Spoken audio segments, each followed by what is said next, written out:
Another Bond movie has inevitably led to another Bond game. So is this the Bond game that will finally trump GoldenEye? It's the question that's been asked and answered with a no since 1997. You get the same answer here, but Quantum of Solace does use the Call of Duty 4 engine. Looks can only take you so far, so does this Bond accomplish its mission, or should it be a secret agent? I think we found our bomb maker. Stop touching your ear. Sorry?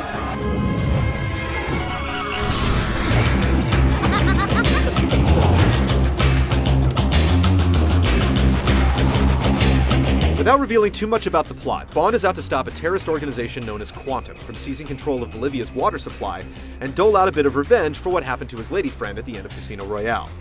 The game relies on a basic plot structure, and like a lot of movie games, there's enough info here to provide a few mild spoilers, but not enough to supply a great narrative. At best, it's a companion piece for someone who's seen the film.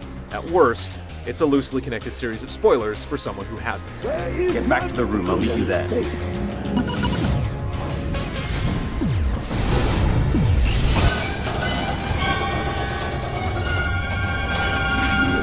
Quantum is a first-person shooter that quickly becomes a third-person shooter thanks to the game's heavily integrated cover system.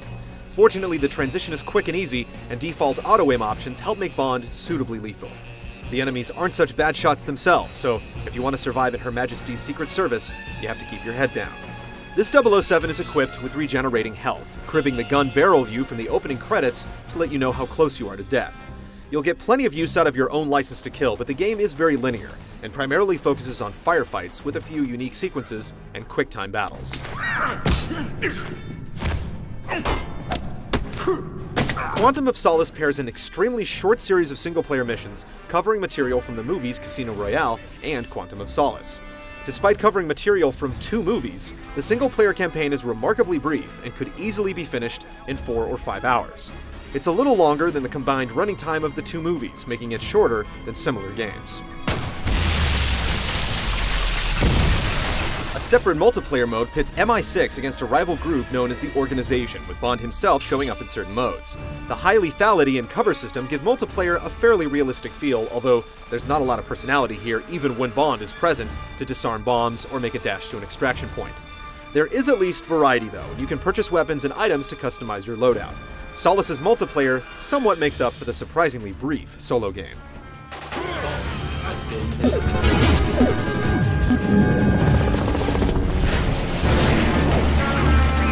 There are times when you'll want to charge in and peek down the iron sights Call of Duty style, but you won't last long. You'll need to move from cover to cover, peeking out to take out enemies and tossing the occasional flashbang. It's pretty easy, as the cover system works well without being too sticky, and the game helps your aim out a little by default, helping you switch targets and line up clean shots without taking away the feeling of control. The weapon set adds a little bit of variety with numerous guns and different types of scopes, options such as burst fire or full auto, and the ability to add or remove a weapon's silencer. The biggest omission is gadgetry. Bond almost always has some cool hardware, but it's completely absent in Quantum of Solace. The problem is that there's very little variation with the exception of some very basic stealth sections, which revolve around sneaking up on enemies who are conveniently facing the other way, or pushing a button to disarm a nearby camera. The game's QuickTime events are exactly what you'd expect. They're nice looking, but you feel detached from the action. Things get really dull with a digital lock-picking minigame, and the most memorable moments actually come from a flashback to Casino Royale.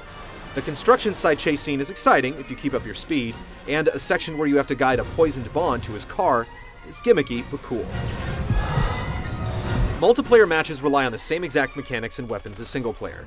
The Bond modes don't allow players to respawn, and they often end up being too long or too short. The team deathmatch and point control modes are classic and balanced, even if they're not very interesting or relevant to the Bond theme.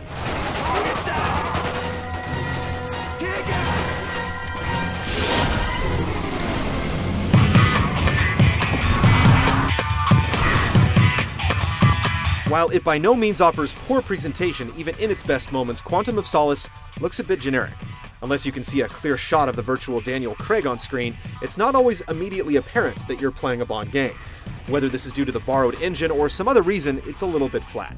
The action lacks visual impact, and the best word to describe it is bland. A suitable original score and strong voice work from the movie actors helps balance things out, but when most of the story is told between missions in flat, uninteresting computer-style briefings, a lot of the potential is wasted.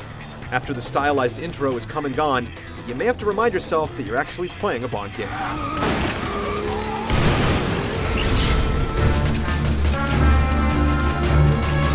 Quantum of Solace is a passable Bond game and an above-average action game, but it's seriously held back by a lack of style and originality. The substantial multiplayer component somewhat makes up for the short campaign, but its biggest crime is never making you feel like 007. The wait goes on for a worthy successor to Rare's N64 classic.